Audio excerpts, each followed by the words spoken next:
Okay, let's take a look at number 15. Now, anyone see something special with number 15 that's not like other graphs that we have seen so far? The slope is different. I think the slopes that we have seen in the past, they're all like what, 2, 1/2, maybe like 3. But this one is not that. What is the slope over here? 2/3, right? So you can look at the nice points right here. You can use the vertex as a little reference. So you know that the slope is no longer 1, and therefore you would know how to write the equation. The equation would be 2/3. And then you go ahead and describe the transformation here. How many units the graph shifts to the left. 2, therefore we write down x plus 2. Okay, if you can do x plus 2, I would say great, because it's something that we have talked a lot in class. We're worried that people may not be able to deliver this. And if you say I could, that would be wonderful. And then we shift down for 1 unit. So that's why we have a -1. Okay, so it's pretty straightforward, right? It's not that hard, and we'll get to the harder stuff in a moment. Domain, again, it's all about the x values, and this graph covers all the x values because it goes to the right and to the left eternally. Okay, so we would say that the domain, it's going to be from -infinity to infinity. Okay, again, make sure you know what the word and the words mean. Yes. I would say I prefer interval notation because in pre-calc and also calculus, you are going to use predominantly interval notations to express intervals. Set notation, it's not really something that we use in a common way in the new courses. Yeah, so I would strongly suggest you to get a good habit of using interval notation. Do we have all real numbers for the range? We say no, because the y value only covers down to -1. It doesn't go anything below -1, so we will say it's from -1 to infinity. And just a quick reminder that when we do interval notation, it's always from the smaller number to the bigger number. Okay, it's not like I throw those numbers out there and I got the points. No, it's not that only. You've got to make sure that it's going from small to large. All right, ready for some challenges? So the first challenge is going to be finding the x-intercept. And you look at the graph, you're like, wait a second, it's not cutting at those, nice points.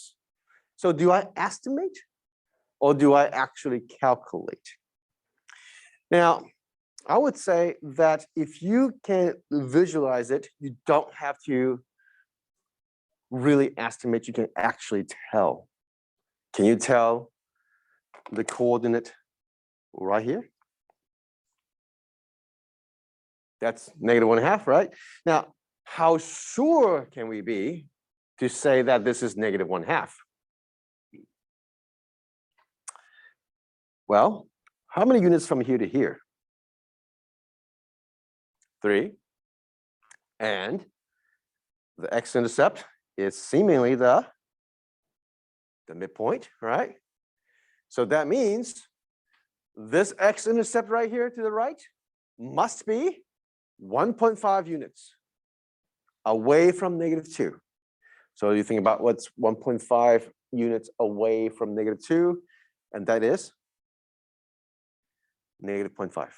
Okay, so so you can say -0.5 or -1/2, either way, comma 0. And then what about the other x-intercept? Well, there's something really obvious about all the absolute value graphs is that they are always symmetrical, right? They're always symmetrical. It means that if the x-intercept, it's 1.5 units away from the vertex to the right, well, guess what? It must be 1.5 units away from -2 to the left, which gives us what number? -3.5. So the reason I put this question in here is because I want to make sure that you are not just randomly guessing a number. You're actually figuring out and confirming that, oh yeah, it has to be -0.5 and -3.5 due to the fact that it is 1.5 units away from -2. And this is why we care about the AOS, in case you didn't see the notes at the bottom. AOS stands for axis of symmetry, okay? All right, any question about the x-intercept? It's a little small challenge. And then now we're heading to our bigger challenge, which is our y-intercept. Now, there are a couple of ways you can find out the y-intercept. You can look at the graph and be like, hey, there's a problem here, my friend. This is this y-intercept, it's not really cutting at 0.5. So what do? Do I just randomly name a number like 0.3 or 0.4? You don't want to do that because if you just randomly name a number, you are going to get well, you're going to lose credit because that's not really how you figure it out. But then the question is, how do you figure it out? How do we know? How do we know? Okay, that's the big question. How do we know what the y value is for this point right here? Yes.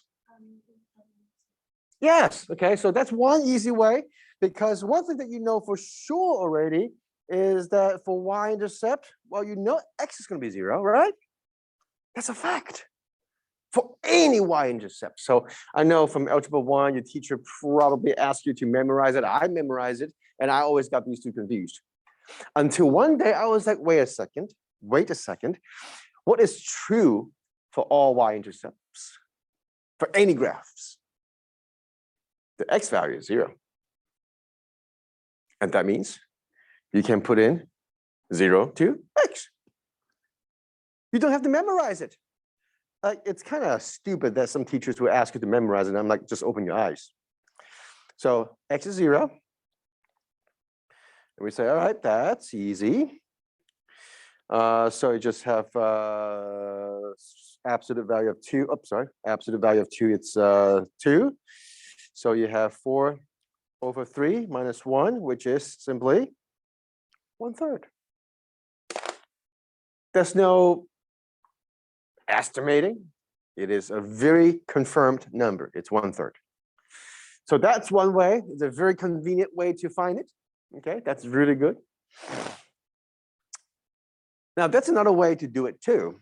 This one could be a little bit challenging, but you can still do it. Is that you understand the idea of slope.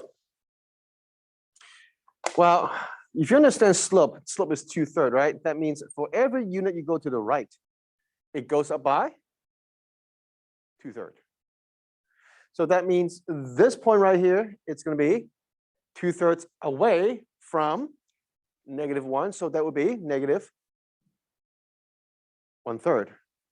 And then you keep going up again. So you go up another 2/3. So therefore, you have -1/3 plus 2/3. So you have 1/3. So that's another way. I would say it's a little bit harder to visualize, but it is nonetheless a way. Okay, but I would love to see the calculation right here. Okay, so if you cannot find out or pinpoint what the value is, you can always calculate it. The axis of symmetry, it's x equals to -2. It's minimum, and the minimum value is -1. Okay, so the biggest challenge or challenges here would be your x and y intercepts. Would you be able to calculate the x and y intercepts? That would be good. Okay. Cool.